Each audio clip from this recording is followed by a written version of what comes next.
Welcome back, everyone, to the Risk Intel podcast, powered by SRA Watchtower, where we share risk intelligence with experts from across the banking industry.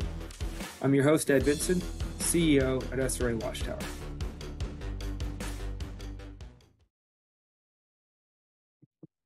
Welcome to the Risk Intel podcast. I am thrilled to have Phil Goldfeder from the American Fintech Council back with us here today. Phil has shared some really insightful thoughts with us in the past, and we've got a hot topic today on the heels of the regulatory guidance that was shared last week. So, Phil, thanks for being with us here and joining us on the podcast again today.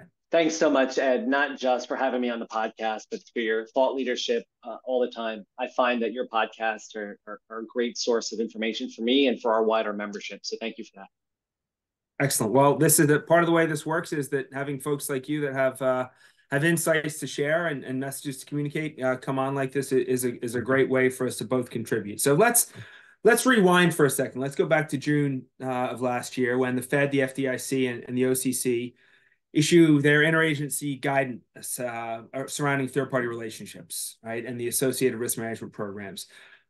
Rewind us of why the agencies came together at that point in time, and what were the issues that they'd hoped to mitigate by issuing that guidance? So that's a great question. I think there are two takeaways from the guidance, which I'll get to in a moment. But I think the reason for it, I think, is very clear, right? You're seeing a proliferation and an expansion of community banks that are looking to partner with responsible, innovative fintech companies to create access to financial services. So as you know, and folks who are watching will see my printer, right? Like, a lot of my kids today don't use printers, right? Because they're accessing their documents in a different way. Similar with financial services, right? Like some people consume their financial services by only using their phone or only using an app or only using technology-based programs. And many of those technology companies are responsibly and rightfully partnering with financial institutions to create that access for the consumer. So I want to be very clear about this. This is really about consumer demand for better access to financial services. And so there's been a consistent push from the American Fintech Council and many other companies to create an expansive guidebook, clear, consistent rules of the road for who is responsible for what is the responsibility of the fintech companies, what are they meant to do, what are the responsibilities of the financial institutions. Not because banks are asking to relinquish any of their responsibilities. It's quite the opposite. There's a lot of new programs and new products that just were not thought about 10 years ago, 15 years ago, 200 years ago at the creation of the banking system. We're talking about sort of new innovative financial offerings that consumers are utilizing that just don't necessarily fall cleanly into specific regulatory buckets. And so I think that was the impetus for agencies to put together rules. Number two is you had seen kind of like a mismatch of different regulatory guidance by different agencies over the course of many years. The OCC would do one thing, the FDIC may do something different, the Fed may do something completely different related to different products and different rules that are on the books. And so I think the reason for it is quite obvious to anybody who's been paying attention. I think two main things that we took away from the guidance of June of 23. Number one was that it was joint guidance. All three agencies came together to offer one clear pathway forward. And I know that seems almost silly, right? Well, of course the banking regulators work together, but unfortunately, too often times we're finding different regulatory structures for different agencies, and OCC regulated banks get treated or are working under a different set of rules than an FDIC bank is working. Certain exemptions for some products and none for the other. And so this was the idea that it was a joint from all three agencies. I thought was critically important. And then number two, it really provided the banks that are partnering with fintech companies not just a bit more of the rules of the road, but also kind of enabled them to easily explain to their fintech partners or their would-be fintech partners what are requirements and what they should be thinking about and looking at. Unfortunately, I think it didn't necessarily go far enough. And what I mean by that is that, banks are traditionally looking for mechanisms in which they can continue to offer additional services without compromising on consumer safety. And so really sort of digging into the nuances of some of the various products, whether it's buy now, pay later, or earned wage access, or online lending, or a myriad of other processes. We really kind of would love for even a deeper dive than we've already got to really dig into some of the questions that have come up. And so all of that is to say, what we saw that was released last week was not additional guidance, and this is it's clear. Four letters make such a big difference. It was an additional guide, right? Right. It was a guide versus a guidance. I think we all agree it didn't provide any additional information, but potentially what it created was a more consumable information for those maybe who are not as adept to sort of digging into guidance that agencies traditionally put out. And so this was a more palatable document, again, that may help entities that are not as versed in regulatory guidance. But I think that, again, there's still fintech companies and banks that are looking for more, are looking for additional guidance to clarify a number of questions that still remain. Let me pick up, Phil, on that point there of the guide versus the guidance, right? And you have members who, I imagine, last summer after the guidance came out, still felt like things were a little bit opaque, and there wasn't necessarily a roadmap. It is, was this something that you felt like, your members or you or the AFC as an organization were advocating for something like this guide? I mean, is this the type of prescription? And look, it's not exhaustive, it's not expansive, but it is representative, right? And so I think that, right, that's what you're looking for. You're looking to turn it perhaps a bit from the academic and theoretical into the practical. Yeah, it's funny because once upon a time when we talked about fintech, it was really more about the abstract, right? What fintech could do, what it may be able to do in terms of consumer access. Unfortunately, or fortunately, unfortunately, that's not the case today, in that it's not abstract. When I say unfortunately, that it's no longer living in the abstract, it's here and now. Millions of consumers across the country are going directly to fintech apps and fintech companies for their financial services. I would argue, Ed, my kids probably, will never end up inside of a bank branch, right? Even though that's the way I was trained, right? My parents took me to a bank branch to learn about checking and savings and so on. My kids all have an app on their phone to save, for checking, for investing. And so there is a consistent evolution within financial services. What I think today is that the regulatory mechanisms and structures are not keeping pace with the products that are being offered. That is not to say that banks and or fintech companies are working around any regulatory structures. It's quite the opposite. They're doing everything they possibly know how to follow the current regulatory structures that are on the books. I think, again, there are just a number of products and services that weren't thought of when the banking regulatory structure was set up or the various rules were implemented. So it's just a question of evolution of the products. The regulatory structures need to meet that same evolution and need to work at the same pace. And so, again, the American Fintech Council spends a lot of time engaging with our regulatory agencies. We talk to the OCC all the time. We talk to the Fed all the time. We're consistently connecting our members with the regulatory agencies in order to create that clarification and create that narrative that enables regulators to think differently about the various products that are being offered and potentially adjusting the regulatory mechanisms that are used to regulate. Unfortunately, what we're seeing, particularly in the last 12 months, is regulation via enforcement. Instead of offering the regulatory sort of ideas and structures proactively, you're seeing regulators think about the structure reactively. And quite frankly, that doesn't do the consumer any benefit in that, like I said, we're not talking about the abstract. These are programs that are operational today. And with additional communication, with additional collaboration, you could really ensure that we're not compromising on consumer safety as the products continue to evolve. Ed, you've heard me say this before, and I say it all the time, right? A responsible innovator combined with a pragmatic regulator can create consumer options in financial services that will empower them to be successful for the future.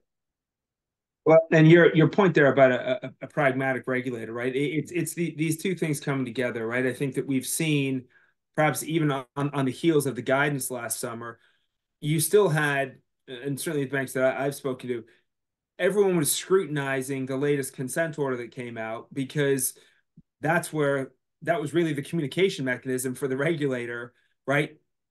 To telegraph, their views and their reactions. And the reality is actually that now you are reacting as opposed to being proactive with something like this guide.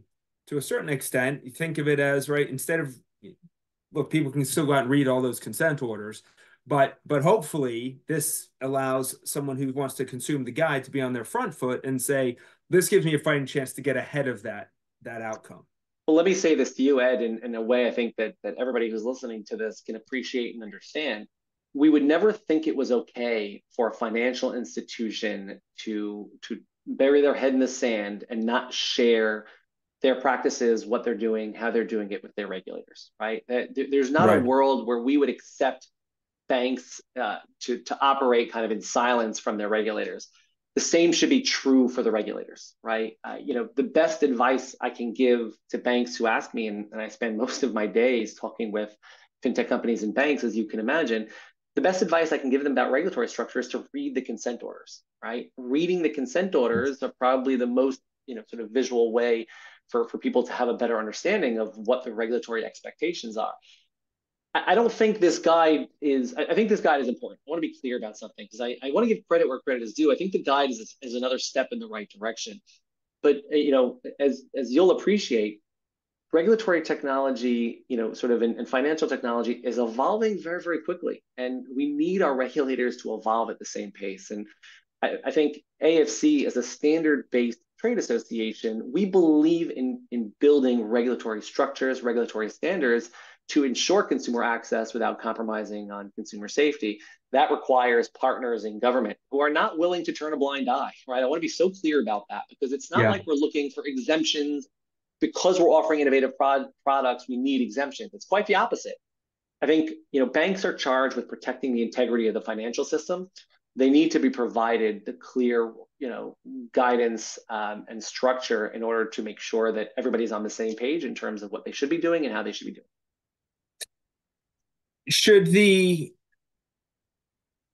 this guide be consumed by both banks and fintechs? Is it really geared towards one or the other? Yeah. So the guide, and let me just, again, as much as I asked for more, when you have something, take it and take advantage of it, right? And so, yes, right. The answer is all of the above. Everybody should be reading it. Everybody should be consuming it. Everybody should, walk in together to understand what the rules of the road are, and to the extent that it's available, to figure out what step 1, 2, and 3 are.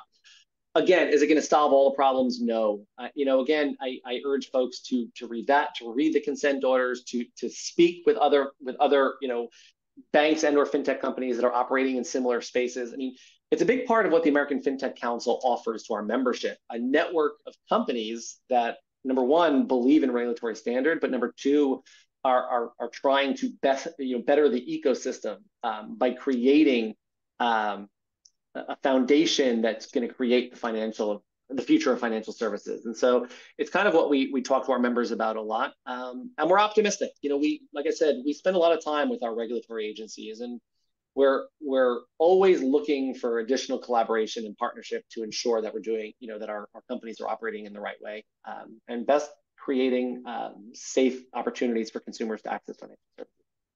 Look, and I think that you mentioned there the working groups within the American Fintech Council, and certainly your conferences, events, right? Those are all geared towards, right, that collaboration you talk about, the sharing of best practices, the raising the standards, right? It is about improving the safety and soundness of the system as a whole, and responsible innovation, right, paired with those pragmatic regulators, certainly gets you there. I'm going to ask you one forward-looking question here, which is perhaps not entirely fair, but we'll give you a chance to chart the course. what else is needed from regulators to overcome what has historically been a bit of a patchwork regulatory environment, right? Where there's not always consistency between examination and enforcement. And any additional thoughts as to how we can continue to improve? Communication, communication, communication. I'm a believer that the more you communicate, the more you collaborate, the more you're able to work through what the questions are, what the concerns are, and more importantly, the best way to address them to ensure a safe consumer experience. What you just said, Ed, is exactly what the American Fintech Council believes in. When we do our summit coming up on November 19th, and so if you haven't bought your ticket, please fintechcouncil.org to buy your ticket to our summit. We try not to create an echo chamber of just industry, representatives who are talking about just the industry. It's quite the opposite. We include the consumer advocates. We include regulators. We include policymakers. We really want to, create a wide tent and encourage sort of, again, collaboration, communication to ensure that we understand the best pathway forward. This is not just about industry for industry's sake. The American Fintech Council, literally, if you go to our website today, we've developed, in partnership with our membership, we've developed standards for various industries that create a framework for what the future should look like. And so we're trying to stay ahead of that curve. I think it's a very fair question, right? What does the future look like? I think with all of the various product verticals that the American Fintech Council represents, our goal is to try and look forward about not just how are we operating today, but in addition to that, how are we safely operating today and serving consumers today? What potentially are the products next? What are the challenges coming next? And how do we build a safe regulatory standard to try and get ahead of that and be proactive? And so I think the key here is proactive versus reactive communication versus operating in a silo. And I think the challenge is that industry has to agree to it and regulatory policymakers have to agree to that. And when you have that, you can actually build a safe and sound foundation for the future. And it has to be iterative. So I think I think you summarized that very nicely there, Phil. And this is going to be living and breathing. And I think that's if we look back to last summer versus today, guidance versus guide, get there different, but it is informed by the fact that this industry is moving quickly. And so it is not going to just be one and done and locked down. It will continue to evolve. So I think your points there about read the consent orders, read the guide, speak to your peers, talk to the folks that have just gone through the latest regulatory exam, and have that more consistent communication with regulators. I was talking to some regulators last week about the fact that they would love to be able to have a more focused monthly dialogue rather than this big annual dialogue that no one really knows what's coming. And so I think that there's just going to continue to lean into that communication theme is going to do everyone a service. Yeah, and we try to facilitate that with our membership and regulators all the time. I'll also say, look, there's going to be a visceral reaction. I mean, the same reaction that there was to credit cards in the 1950s when they were introduced and to the internet in the 90s, right? I mean, think about the way in which regulators viewed banks that were partnering with internet companies in the 90s to do, internet commerce and so on, right? And there's that same visceral fear of the unknown. And I think you're seeing that today with a lot of products. And we should really be learning from the past around how we reacted in the 1950s with credit cards, how we reacted in the 90s with the introduction of the internet, and how we're operating and reacting today. It's not bad because it's new, right? Technology sometimes can be scary. And I say this, I always ask, when I bring on a new company, literally one of the first things I do when a company comes through the American Fintech Council's front door is I call my father and I ask him about this product and whether he would use it. And again, it's sort of just to understand his mindset, right? And how he thinks about it. And if I think about if I would ask my grandmother, right, like it wouldn't even register, right? And so again, throughout history and throughout the last, couple hundred years of, the financial ecosystem, we've continuously iterated. That is not inherently bad. And I think we would all argue that, we've seen a tremendous sort of movement to the online consumers.